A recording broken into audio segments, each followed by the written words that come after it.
ब्रह्म वैवर्त पुराण के श्री कृष्ण जन्म खंड में नारद ऋषि नारायण ऋषि से श्री कृष्ण के जन्म संबंधी लीलाओं के बारे में बहुत उत्तम प्रश्न कर रहे हैं। तब नारायण ऋषि भगवान श्री कृष्ण से संबंधित पूतना वध की कथा को बता रहे हैं। नारायण ऋषि कहते हैं कि एक दिन राजसभा में सिंहासन पर बैठे हुए कंस को बड़ी मधुर आकाशवाणी सुनाई दी। ओ मूढ़ नरेश, क्या कर रहा है? तेरा काल धरती पर उत्पन्न हो चुका है। वसुदेव जी की 7वीं और 8वीं संतान श्री कृष्ण और बलराम दोनों ही तेरे काल हैं और इस समय वे दोनों गोकुल के नंद भवन में पल रहे हैं। अब तो उस आकाशवाणी को सुनकर राजा कंस को बड़ी भारी चिंता हुई। उसने प्राणों से बढ़कर अपनी प्यारी बहन पूतना को बुलाया और कहा, पूतने, मेरे कार्य की सिद्धि के लिए तुम गोकुल के नंद मंदिर में जाओ और अपने स्तन को विष से ओत-प्रोत करके नंद के नवजात शिशु के मुख में दे दो। तुम तो मन के वेग से चलने वाली माया शास्त्र में निपुण योगिनी हो। पूतना ने गोकुल के पास आकर माया से अपने आप को एक सुंदर युवती बना लिया और गोकुल के भीतर घुस गई। उसने देखा कि बालक श्री कृष्ण पलंग पर सोए हुए हैं। देखने में तो पूतना एक भद्र महिला के समान जान पड़ती थी, इसीलिए रोहिणी जी और यशोदा जी ने उसे घर के भीतर आई देखकर भी कोई रोक टोक नहीं की। वह उन दोनों से बोली कि मैं मथुरा की रहने वाली एक ब्राह्मणी की पत्नी हूँ। मैंने सुना है कि वृद्धावस्था में नंद जी के यहाँ पर एक महान पुत्र का जन्म हुआ है। यह सुनकर ही मैं उस पुत्र को देखने और आशीर्वाद देने के लिए यहाँ आई हूँ। अब तो यशोदा जी ने कृष्ण को ब्राह्मणी की गोद में दे दिया। पूतना ने बार बार उस बालक के मुख को चूमा, क्योंकि वह था ही इतना सुंदर और मनमोहक।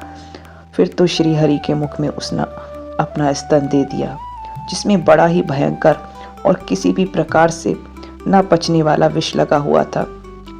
पूतना बोली कि तुम्हारा यह सुंदर बालक बड़ा ही अद्भुत है। श्री कृष्ण उस विषैले स्तन को पीकर उसकी छाती पर बैठे बैठे हंसने लगे।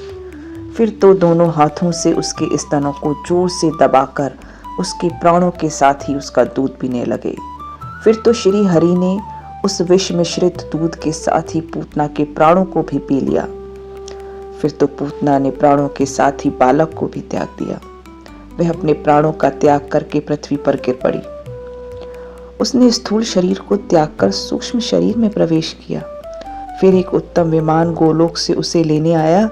वह उसमें बैठकर गोलोक को चली गई। उस अद्भुत दृश्य को देखकर गोप और गोपियां चकित हो गईं।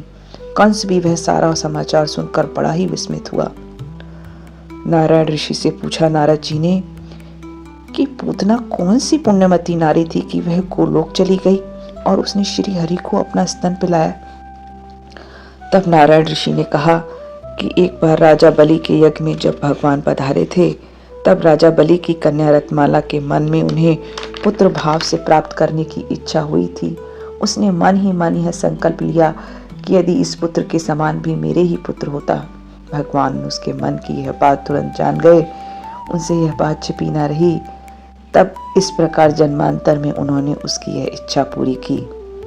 राक्षसी पूतना ने श्री कृष्ण को विष द्वारा मारने की चेष्टा करके भी माता के समान गति प्राप्त कर ली।